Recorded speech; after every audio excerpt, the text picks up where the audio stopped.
Good morning, good afternoon and very good evening. Most welcome modern way to study. आज का जो हमारा topics है वो होने वाला है रे डायग्राम के ऊपर। रे डायग्राम के किसी भी मिरर या लेंस के सामने अगर हमारा कोई ऑब्जेक्ट रखा है तो उसकी बनने वाली इमेज की पोजीशन क्या होगी, कहाँ बनेगी, कैसे बनेगी, ये सी चीज़ों के बारे में बताता है। ठीक है ना। तो उसी चीज़ को आज हम समझने वाले हैं। बहुत ही शॉर्ट वीडियो है, छोटी सी होगी, देख लीजिए आप, ज़्यादा लंबी भी नहीं होगी और बहुत अच्छे से एक्सप्लेन करूँगा।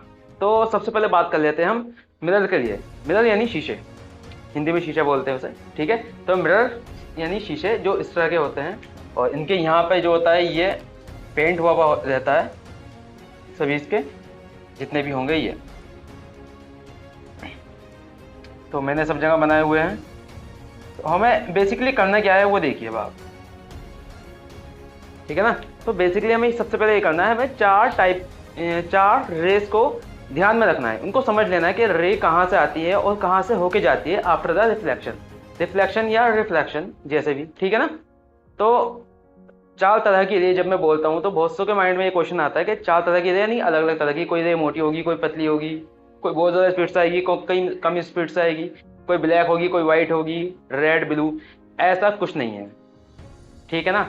चार टाइप की रे का मतलब है चार अलग अलग पोजीशन से आने वाली रे या अलग अलग तरह से आने वाली रे, ऐसी रे। देखिए किस तरह की बात करूंगा मैं। ठीक है। सबसे पहला नंबर पर जो केस आता है या सबसे पहली जो रे आती है वो ये वाली है। इस वाली जो लाइन है इसे बोलते हैं हम मेन एक्सेस। सबको पता है। ठीक है ना। इस वाली लाइन को हम बोलते हैं मेन एक्सेस। ये वाली और ये वाली।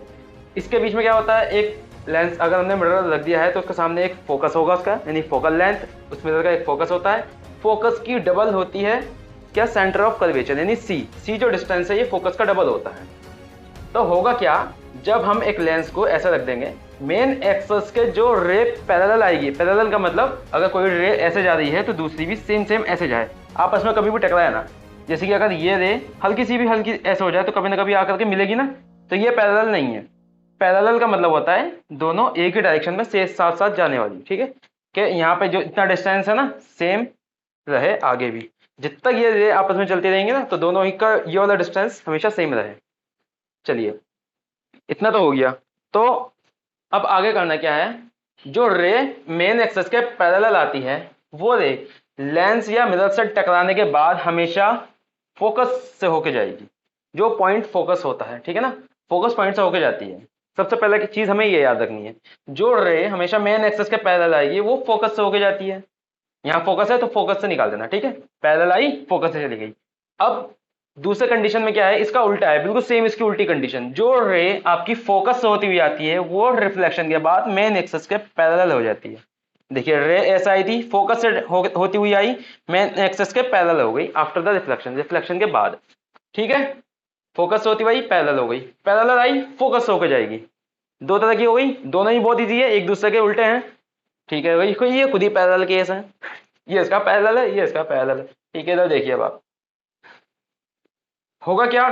तीसरा केस में क्या आता है, वो रे जो सीधी पोल पे आती है, वो रे जो सीधी पोल पे आती है, ठीक है ना, इस एंगल से आई, सेम एंगल से बना के जाएगी। यानी क्या है, मेन एक्सेस के साथ जिस एंगल से आई थी, मेन एक्सेस के साथ जिस एंगल से वो रे आई थी वही एंगल वापस बनाती हुई वापस जाएगी। यानी कि इतनी तिरछी आई थी तो इतनी तिरछी ही जाएगी, एंगल से, सेम एंगल से आई। ठीक है ना, जिस एंगल से आई थी उसी एंगल पे जाएगी। अगर थोड़ी और ऐसा आती तो नहीं, वो जाते वक्त ये रे अगर ऐसा आती तो और ऐसे जाती।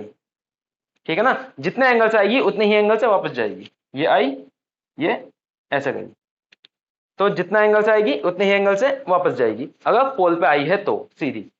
तीसरी हो गई। चौथी देखिए, चौथी भी बहुत इजी केस है, ज्यादा हार्ड नहीं है, सारे केसेस बहुत इजी है।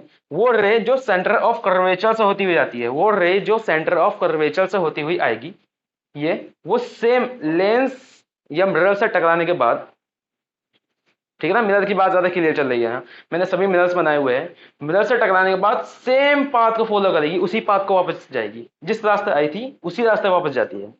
ठीक है ना। देखिए कर्वेचर से आई थी, सेम आई थी, ऐसे ही वापस जाएगी, जिस रास्ते आई थी उसी रास्ते वापस जाएगी टकराने के बाद। ये चार टाइप्स की हमें रे हमें ध्यान में रखनी है, इनको समझ लेना है। अब आते हैं एक तरह के रे डायग्राम पे बनाते हैं। ठीक है ना, रे डायग्राम बनाते हैं आप किसी भी ऑब्जेक्ट का। बहुत ईजी है, ज़्यादा हार्ड नहीं होगा, अच्छे से समझ लीजिएगा। चारों रे अगर आपके समझ में आई है, इनको याद रखना तो बहुत आसान बात है। अगर ये याद है तो बहुत आसानी से हो जाएगा। चलिए देखते हैं। सबसे पहले हमने क्या काम करा, एक मेन एक्सेस या प्रिंसिपल एक्सेस भी बोलते हैं इसको, प्रिंसिपल एक्सेस ले ली। अब इसके सामने मैंने एक कॉनकेव मिरर रख दिया। मिरर हो, लेंस हो, कोई सा भी हो सकता है, ठीक है ना। ये उसकी फोकस है, फोकस पॉइंट, ये इसका सेंटर ऑफ कर्वेचर पॉइंट। अब क्या होता है, मैं इसके कहीं पर भी एक ऑब्जेक्ट रख देता हूं, जैसे कि ये ऑब्जेक्ट रहा, ठीक है ना, ये मैंने रख दिया ऑब्जेक्ट, क्लियर है इतना, ये ऑब्जेक्ट है, ठीक है। अब इसी ऑब्जेक्ट से हम दो अलग अलग रे निकालेंगे। पहली रे कौन सी, जो कि पैरेलल हो जाएगी, जो कि इससे पैरेलल निकालते हैं मेन एक्सेस के, ठीक है ना। हम सबको पता है ये रे कहां से जाएगी, अभी हमने पढ़ा था, फोकस से होती भी जाएगी, ठीक है ना, टकराने के बाद फोकस से होती भी जाएगी, तो फोकस से सिलेक्ट कर दो इसे। चलिए ये आ गई। अब दूसरी रे कोई कौन सी हो सकती है, फोकस वाली ले लो या पोल वाली ले लो, जो पोल से टकरा के सीधी हो जाएगी, ठीक है ना, सेम एक्सेस पे जाएगी। दो तरह की रे हम यहाँ पे ले सकते हैं, एक तो ये वाली फोकस से होकर इधर जाने वाली, चलिए ये वाली लेते हैं, जो फोकस से आई, रिफ्लेक्शन के बाद मेन एक्सेस के पैरेलल हो गई, ठीक है ना।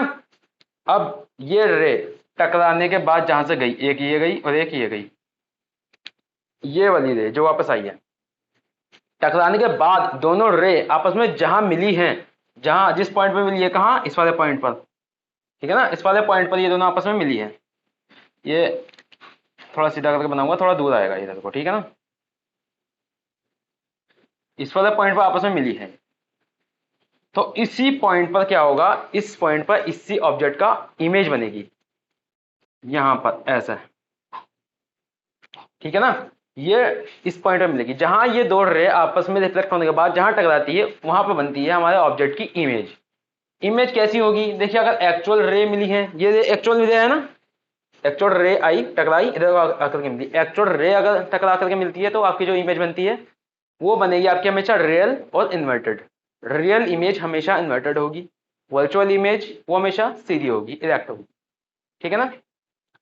जो रियल होगी वो हमेशा इन्वर्टेड होती है। तो समझ गए। अब कहीं भी आप ऑब्जेक्ट रख लीजिए, हमें दो रे लेनी है, दो रे हमें मिल जाएंगी हमेशा, ठीक है ना। आप चाहते हैं ये वाली ना लेते, फोकस वाली, कौन सी ले सकते थे, पोल वाली रे ले सकते थे, जो पोल से होके जाती है, ठीक है। हमें पता है जो रे पोल से होके जाएगी वो सेम एंगल से जाती है, जैसे कि ये आई रे, यहाँ पर होता है पोल, ये आई इसी एंगल से जाएगी और यहीं पर ही जितने एंगल से आई थी उसी एंगल से वापस जाएगी और यहाँ पर आकर टकराएगी। दोनों ही सेम कंडीशन है, बस यहाँ मैं ऐसा बना रहा हूँ, तो आप अगर कॉपी पे बिल्कुल same to same distance measure करके बनाएंगे तो सेम ही जगह पर इमेज बनेगी दोनों में, ठीक है ना।